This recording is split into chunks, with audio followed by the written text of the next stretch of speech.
Managing a small team or business comes with a unique set of challenges. With limited resources and manpower, it's easy for things to feel chaotic and out of your control. How can you, as a leader, accomplish your goals while keeping your team engaged, effective, and accountable? This podcast will give you practical strategies you can implement now to lead your team or business to reach its fullest potential. Welcome to the Organizing Chaos podcast with your host, Danny Coleman. Hey, what's going on, guys? Thanks so much for tuning in to another episode of Organizing Chaos, where we find small practical strategies for small teams and small businesses. And I'm continuing the summer interview series with the second interview in a row. And I'm very excited to have my friend Amanda Kelton on board and with us interviewing today. She's currently running for county mayor here in Murray County, Tennessee, which is a few counties down from Nashville, Davidson County. And as well as she has an extensive small business management experience that I really want to talk to her about both things. I really want to learn more about what she's doing in the county mayor stuff and then how her business background is helping her out with that. So, Amanda, thank you so much for coming on. I really appreciate it. Yeah, thank you for having me. Certainly, yeah. So give us a little bit about your background, kind of how you got into management, and then we'll kind of talk about some of those things and how they translate into you leading a small team as a county mayor. Yeah. So I started out working at 15 years old with Chick-fil-A. My mom got me the job back then, and really leadership was not on my radar. Of course, 15 years old, it's boys. Yeah, that's fair. So I just I worked, and when I turned 18, I joined the Army. And so I learned a lot about leadership from the Army, and that really was my my first little bit of dipping into that. Really what they talk about in the Army is the chain of command, working your way up. Yeah. So when I got out of the Army, I went back to Chick-fil-A. It was really a lot of what I knew. And I started working at the one in Cool Springs. Okay. And that's when I really started thinking that I wanted to be in leadership. The owner of that Chick-fil-A was in the Marines, and so he saw a lot of potential in me. And I went from team member to team leader to trainer to nighttime manager. Those 4 promotions within 6 months. Oh, wow. He also took me out to the corporate office with a few other people, and we got to learn a lot about servant leadership. Now, is that in Atlanta? Correct. Okay, yes. Cool. So it's pretty much the Disneyland for everyone who works at Chick-fil-A. Oh, okay. Everyone's like, you want to go to the corporate office. Is it magical? It really like is. Disneyland? When you pull in, it's a lot of forest, and there's a big lake and a giant chicken out on the lake. It's a huge statue. Seems fitting. Yeah. Not the cow, though. No, not the cow. Oh, okay. No. So the first mascot for Chick-fil-A was a chicken. That makes sense. And it was weird. But of course they got a marketing firm at some point and went to the cow. Like a chicken. Yeah, and the cow is a big deal now. It is. It really is. It's huge. So I guess backing up a little bit into team leader. Yeah. What they really want you to do is they want you to find a mentor and really emulate what you see. So at Chick-fil-A, they always want you to be training your replacement.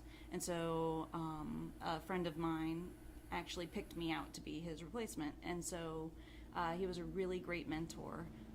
His name was Chris. Yeah. And I really saw a lot in him. One of the things that I remember most was it was a really busy day, and the kitchen was really slow. And he turned and he screamed at the top of his lungs, never saw it before from him, at these girls, and it really wasn't much fault of their own. And I really thought very lowly of him at that point. It's very low unfortunate. of him. Yes. I was going to ask if I know this Chris, but now I won't know. But you might know him. Yeah. I'll ask you later. Okay. But, and I was very surprised and disappointed. But then after the rush was over, he went back there, and I saw him apologize to every single one of them. And it really meant a lot to them, and it really meant a lot to me, and it was a real heartfelt apology. Wow. He didn't think anybody was watching, and he wasn't doing it for anyone else. But, I really, I took a lot from that. You want to, you got to be humble. You know? And so that was one of the main things I started to try and emulate is when I made a mistake, make sure you own your mistake. Yeah. And that really, I think that's what took me from team leader to trainer was not only do I learned really fast. Yeah. I'm one of those people I can watch someone do it and then I got that. And so not only having talent, but being able to be humble and to be able to put yourself out there and be yourself and apologize when you need to. Really showed a lot to the people around me, and then a position became open for nighttime manager, and I took that. And I really I set up processes for making things quicker and making people happier in the process.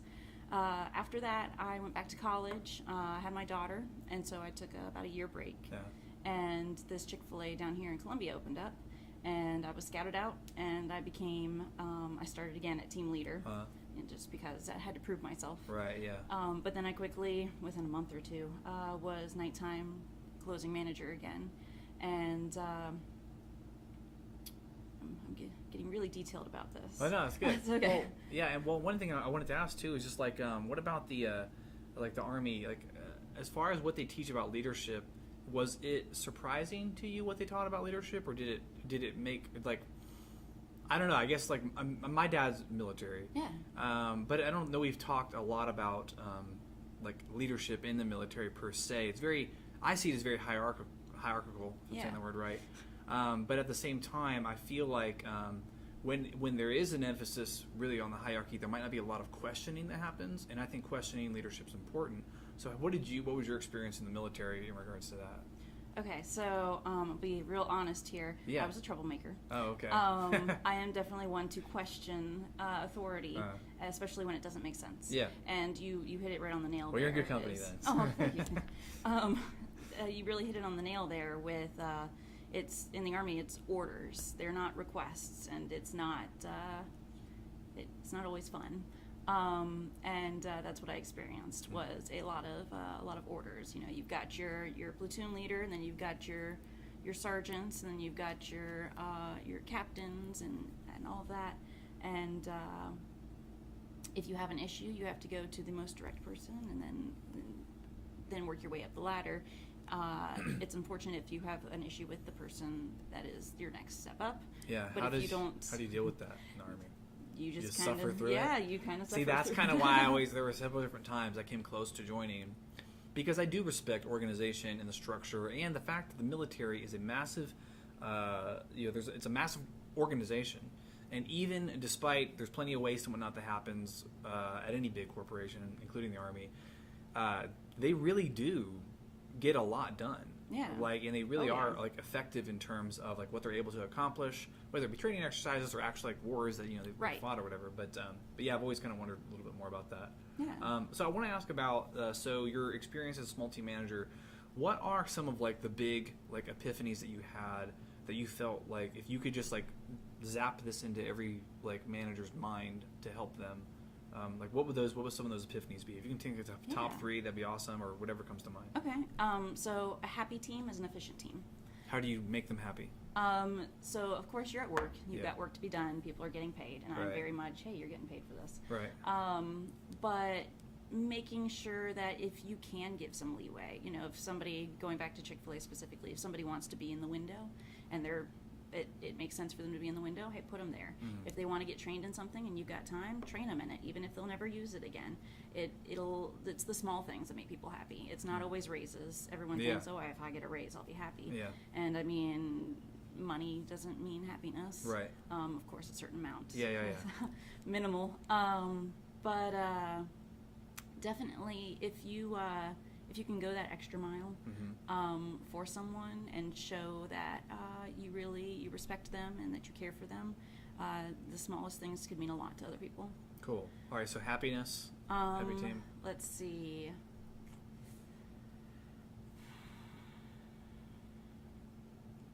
Sorry. So you're fine. If you only think of top two, that's fine too. Okay. So being clear. Okay. Being very clear with your team. If you have a goal, make sure you're communicating that goal to everyone, and making sure that everyone owns that goal too. Mm-hmm. It's not just, hey, we're going to do this because this is what I want. It's, hey, we're going to do this because it'll help all of us together. And even if that goal is just a little bit out of reach, it makes people, it challenges people to try and reach it. Everyone is everyone wants something different. Some people want to be told, "Oh, you'll never do this," and then they'll do it. And some people want to be babied a little bit. Hey, let's do this. And being able to adjust yourself to everyone's needs. How do you do that when you got a varied team? You got some of those baby people, and you got some of those go-get-em people. You have to be multitask queen, I guess, or king. Yeah. And I'll be queen. A really good example is in the middle of, again, Chick-fil-A lunchtime rush. You're bagging orders in like 10, 15 seconds. And here in Columbia, lunchtime rush at Chick-fil-A, if you've not been here, it is insane. The other day I went, there was no place to park. Yeah. The both lanes were wrapped around, and I was just like, this is and it's always like that. Every time I go, I'm like, it's I have to beat lunch or come after lunch at Chick-fil-A. So it is a lot that's happening there. So there's a pretty big team then. Yeah. So when I say like small team, so I usually work with like 2 to 25 employee teams. Okay. But like at Chick-fil-A, we're probably around 25 or a little bit more than that there. Yeah, so I would say in the middle of lunchtime, it's about 25 people if you count the front and the kitchen. Gotcha. At least when I was there about a year and a half, 2 years ago. Okay. They've increased by about 15 to 18% since then. But so if you're on the front counter and you're bagging the drive-through and you're lead too, so you're not only bagging and lead, you're in charge of about 12 to 15 people. Of course, when you're scheduling, you want more people at the peak time and then drift back down. And so you have to be able to not only do your job task, but be able to make sure that everyone else is on their job task. And then again, adjust yourself to everyone else's needs. Mm-hmm. So the person in the window usually has to, again, this staging your people correctly too, has to be someone who can take the heat. Someone who's can take, hey, you need to go faster, you gotta go. Keep going. And then the people, let's say the people in your headsets are a little bit more, they need some babying. Going over and, hey, you're doing a great job. Make sure you're filling up the ice all the way to the top. But hey, look, our times are great, or we've only got a second to be able to beat our times. You have to be able to look at challenges as opportunities and not so much negative. Gotcha. Yeah, that makes a lot of sense. What about, I was going to ask you, I had a really good question. Well, there was another question I had, so I'll just go to that one. So as far as being a manager, though, within the structure of a franchise, how do you do that to the best that you can? You know what I mean? When there are certain rules that you have to follow that are kind of like, I don't know exactly how franchise work, but I mean, like if it comes down from corporate or whatever, certain things that can't bend, that even you and the owner may be like, no, you can't do anything about it. How do you grapple with that? What's the best way to kind of handle that? That's a good question. So, I'm trying to think of like a specific example here.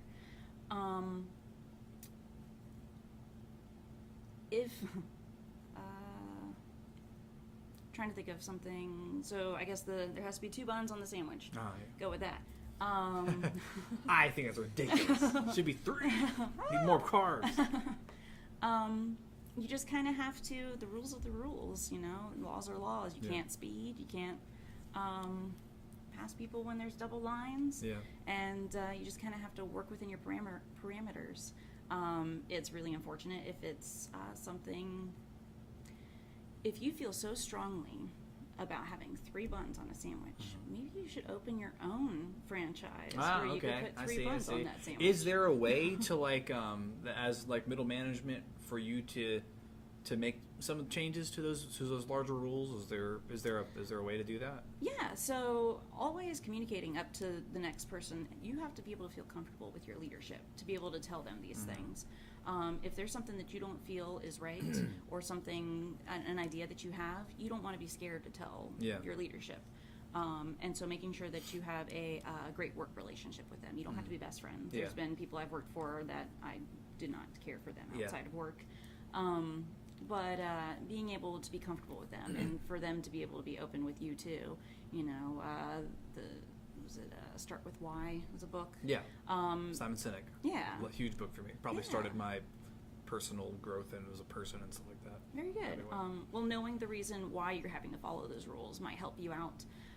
And if the person in charge of you can properly explain that, it might be able to help you find other tasks to focus on. Okay. I mean, that makes sense. I have one last question. I remember what it was now, and then we'll get into your mayor stuff. So I know that a lot of the small businesses that I work with and that who are going to be listening to this podcast work with lots of kids or whatever, people under 20, if you will. So what is your advice in terms of kind of dealing with that age group and the massive amount of variety, I would imagine, comes with maturity? Like, you can have a 17-year-old who's as mature as like a 30-year-old, and then you can be vice versa. So. Yes. So being patient, just with like your own kids or nieces, nephews, dogs, cats, whatever you got there.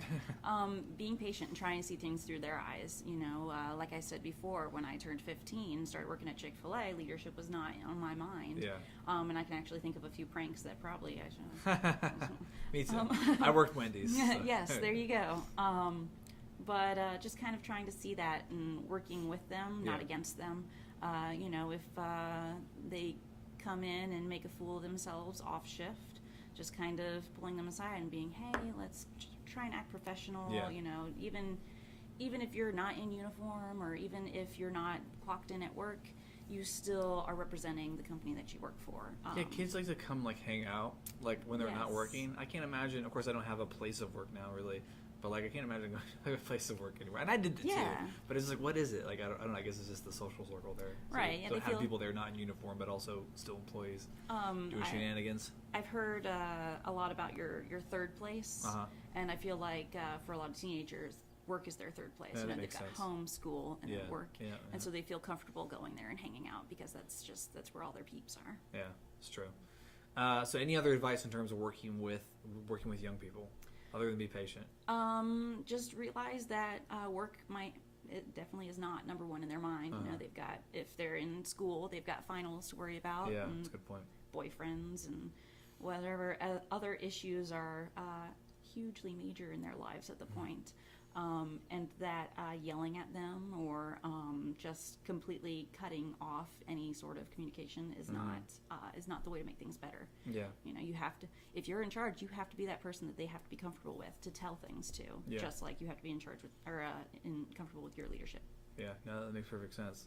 I love it. All right, so awesome. This was really good stuff. Awesome. And I could probably talk to you like forever about the small business stuff or the small team stuff. Just because I work with so many small businesses, but that's the whole shebang. But when you're a small team manager, you still face a lot of the same stuff, but it's in the context of a larger organization. So thanks so much for sharing that. So I want to know, for you, tell us about why you decided to run for county mayor and what you're pulling on from your experience as far as what you want to bring to the county mayor position. So have you ever heard of the book Give and Take or Givers and Takers? I don't think so. Okay, so I really can't remember who wrote it. Okay. I really wish I did remember, but I'll send you. Okay, cool, yeah. And so it really goes down to there are two types of people in the world. There are givers and there are takers. Of course, takers can give sometimes too, but it's more just the type of personality that you have. There's also people who like are even outer. So, you know, if I buy you a gift, you have to buy me one back sort of thing. Yeah. Givers are, I'm just buying you gifts because I like to buy you gifts. Takers are like, I love these gifts, thank you. I'm going to keep taking these. And then the evener outers are the give a gift back. And so I read that book and realized that I'm a giver. And there's a lot more examples. It gets a lot more detailed to that. But it really, with Chick-fil-A, you know, they teach servant leadership, and I really click with that. That is the type of leader I am, and I didn't have to conform myself into that sort of role. It came naturally to you. Right. Yeah. And so servant leadership, of course, is it flips the pyramid upside down, and so the leaders are there to make sure that the employees are meeting their goals and that they're there to serve their employees. I guess it comes down to that. Yeah. And so in that Chick-fil-A specific example, before I had a position, you know, I was doing something. I wasn't just standing in the middle and directing people around. Yeah. And a lot of other businesses and companies like to take that model is, hey, the manager is managing and that's what they're doing. And a servant leader is, they're making sure that the ice is full, and they're making sure that their employees are happy, that they're content at least. Yeah. And so I really, I wanted to bring that to the county, that I feel like that's how our government is supposed to be. The people are the boss. They're the ones that vote for and hire their government, and the government is the employees. Yeah. And so we've kind of gotten away from that lately. A lot of people who are voted in office are like, I was voted into this to be the voice for these people, when that's not really how it's supposed to be. They're still supposed to go out in the community and talk with these people and make sure that their constituents are happy. They're not there to be ordering them around, or it's my choice, it's my rules, you voted me in. Where that's kind of where we are right now. I also, again with Chick-fil-A, volunteered a lot in the community. They're very community oriented. Chick-fil-A is? Correct, yes. You'll find that they donate a lot. You'll find workers, Boy Scouts, and all of that. And so I worked with the schools around here a lot, just because it was easy. My daughter started going to school, and they're always looking for volunteers. And so I would go and I just read to the kids, and we would color together, and we would just write easy words. I mean, write van. It's probably the easiest thing to volunteer to do. To write the word van. Yes. But as long as you're good with kids. Yeah. But if you aren't good with kids, they always need volunteers. I feel like I'm doing a commercial right now. That's fine. Volunteers in the library, putting away books or painting the walls. I went and I helped paint a bathroom one time. Yeah, there is little stuff like that needs done all the time. There's a place that I volunteer at called Harvest Share. Yes. And yeah, that's right. You know about that. And I remember when I found them, they just needed someone to pick up food on Fridays and Wednesdays from a food line and bring it back. Like, that's it. It's like, you don't think about that when you think of, like, I need to do something to help people. Like, it's, so I guess this is an aside a little bit. I guess it does relate to servant leadership, which is ultimately what every manager, I think, should be. Yes. But also serving your community in the same sense. And sometimes there are just little things like that need to be done that you don't even think about. You're just like, oh, you need a bathroom painted? Like, okay, that seems unglamorous, but it needs done, right? And so oftentimes that's where people are needed the most, in these non-glamorous positions. Yes. Really just kind of silent, being the ghost in the machine, or being the unthanked, kind of person, because they just like, oh, we painted a bathroom, So.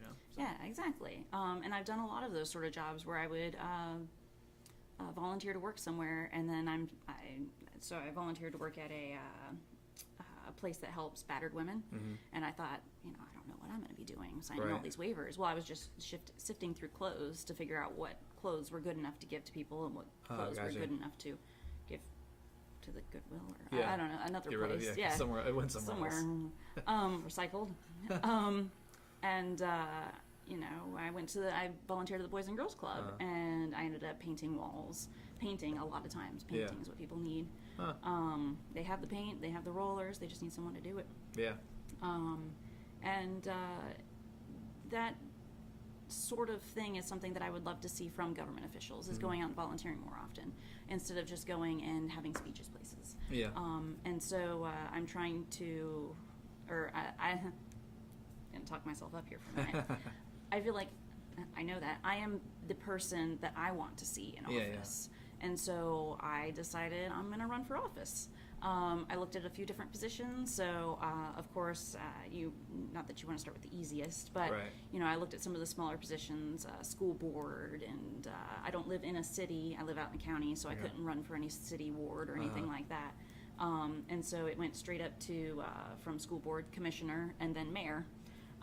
There's also trustee and those sort of things, but I didn't feel like I qualified for that. Doesn't sound as fun. Yeah, I'm just going to stamp things in this office. But it's totally a good job, offense, too, in case any other the people running for trustee see this. But yeah, so school board wasn't this election, and I really liked the idea of mayor. It's an executive position, so in at least the way the Tennessee runs. The county mayor, about 20 or so years ago, used to be called county executive, and it was more of a hired role. And I think that was only for one time that someone was hired to do it, and then they changed it to county mayor, and then they started electing. And so it's you're pretty much CEO of the business that is the city. There's 12. The county. The county. Yeah. Sorry. There's 12 to 15 different departments. Matters what time of the year and what's going on. You can create a new department for a little bit and then dissolve it. And so the county mayor sets the vision for the county. It's not a legislative position, so they don't do any voting. And they do go to the commission meetings, which is where all the voting happens, and they do have a voice. So I feel like I'm all over the place. So is the voice more influential, or is it how much does it get to decide on things? So it is very influential. At a commission meeting, the public gets 3 to 5 minutes to speak, whereas the mayor can speak at any point in any time. They can just, turn their light on, raise their hand, however it goes. And they talk about, I was out at the Harvest Share, last week, and I feel like we need to so it sounds like it's supposed to be, or that it is, more like how our federal government should be, where it's more just executing and influence, and less law making.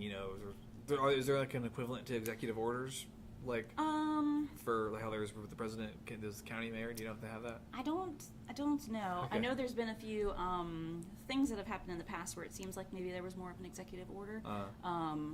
But I don't want to dive too deep into those things. So, but I like it, and so to give you credit, like you inspired me to get more interested in it, and which is also too why I'm helping you with your campaign as much as I can. I believe what you're doing, and also like I said, you just inspired me to get into it. And like I couldn't have ever explained politics to anybody else, local politics to anybody else before you caused me to look into it. And it's not that it's so hard, but you just have to kind of be a little bit interested.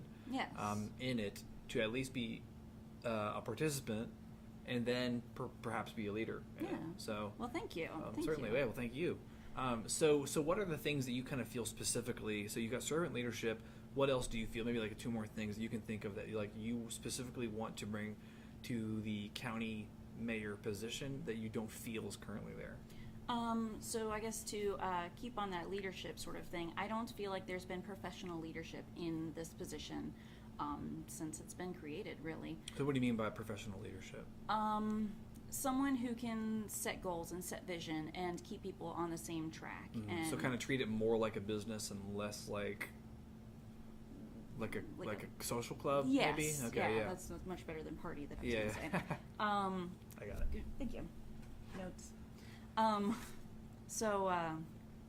Correct. Yes, someone who can, I keep saying so, I'm sorry. I was taught in college that a plan that isn't written down is just a wish. Yep. And I feel like that's what's happening a lot in the county is people are like, hey, we should do this, or it'd be great if we were doing this, instead of actually setting out a goal and writing down the steps to that goal, because of course goals are huge. And how do you eat an elephant? It's one bite at a time. Yes. And having those specific measures that you reach, by year 1 we need to be here, by year 2 we need to be here. Just because it's going to take 5 years to do something doesn't mean we don't need to do it. And it doesn't mean we don't need to start working towards that goal. Well, I think you have a great point there, because I think that a lot of things are expected to go slowly, and so people are just like, meh, like not a biggie. Right. But I appreciate that you've identified that, because I also feel the same way. There's kind of, I won't get into it. There's another endeavor that I'm working with that is it's related to like the city, and it has to do with the Arts Council locally here, or the Arts District, and I feel like there is kind of like already just a feeling of, well, things take a while, so we're just prepared for it to take a while. But I'm seeing faster solutions. Right. But, people have to kind of jump in there and maybe get their hands dirty a little bit. Right. Not in a bad way. But anyways, so I like what you're saying there, and I think I agree with that too. I think that if we were to treat it more like a business, not in the sense of, the government isn't like a business in the sense of it needs to make a profit and stuff like that. Right. But there's a lot that it could probably borrow from business acumen, or certain business leadership styles and whatnot. Yeah. Which, like, if you look at the Army, I Right. think the Army actually has a lot of that. I think it's really just local government, and then maybe even state and federal, but like the non-military part of it that is so disorganized. There's a show called The Swamp. If you've not watched it, you should. It's on Facebook. Okay. Really good, just about these congressmen who are going to, up to the Capitol, and they're just like, we don't know what's going on. Like, this is crazy. Like, Right. we've been here for a year and we still don't know what's going on. Right. It's just like so convoluted. And that's what I think, and that's what I'm excited for you to possibly bring to the county Well, here. thank you. So, all right, so give me a third thing. Just to make a good round number. What's the Okay. third thing that you really want to bring to the county seat? Transparency. Explain that. Yeah. I don't know what's happening. Yeah. I have to go out of my way to find out what's happening in the county. A lot of on the website is call this number, or it's just a dead end and you don't know anymore. Yeah. What happened 4 years ago in the budget? I don't know. They deleted it from the website. I want to make sure, right? Oh. And I don't think it was anything bad. They're Right, just yeah. trying to save space. Yeah. And Can't afford $5 more for more cloud storage. right, exactly. And we need these things to be updated.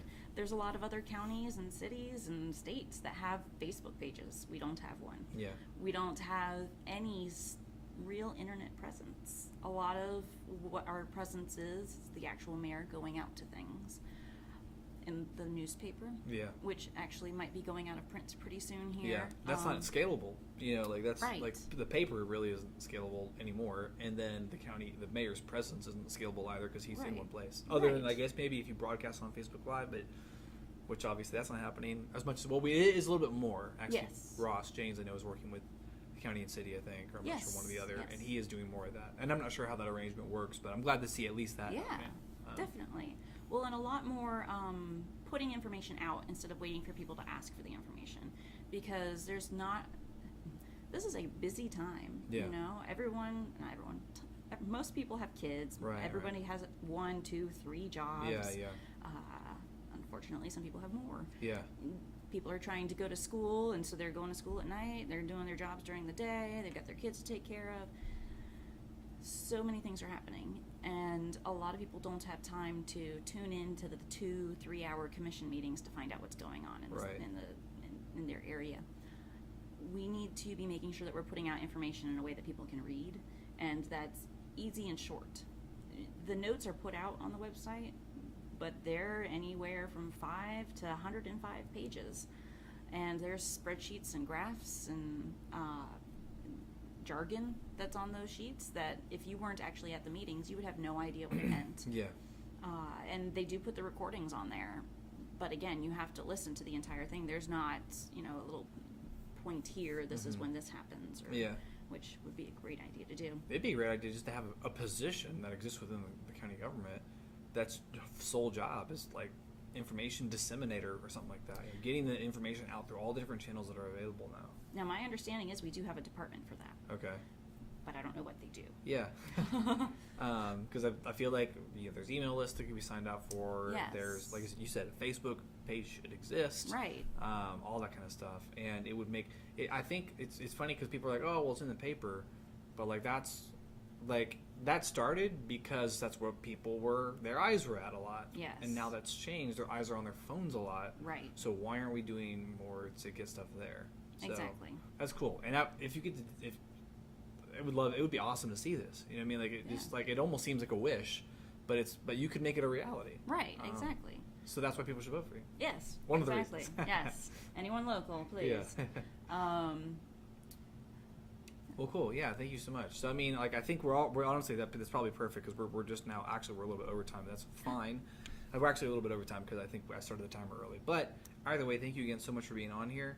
I think that your experience is extremely relevant, not only just to my audience as far as like business management stuff, but then also to your aspirations to be county mayor. So thank you for deciding to get into this and put yourself out there and work your butt off to try to get this position. And thanks for involving me and for inspiring me, and thanks for being on my show. I appreciate it, Amanda. Thank you so much. Thank you for having me. I very much enjoyed this. You got it. Thank you everyone for tuning in. I hope you guys have an awesome rest of your day. See you later. Want more? Go to DannyColeman.me to download Danny's free small business hiring guide, which includes tips, templates, and tools, plus a step-by-step process you can use to find and keep high-quality employees for your small team or business.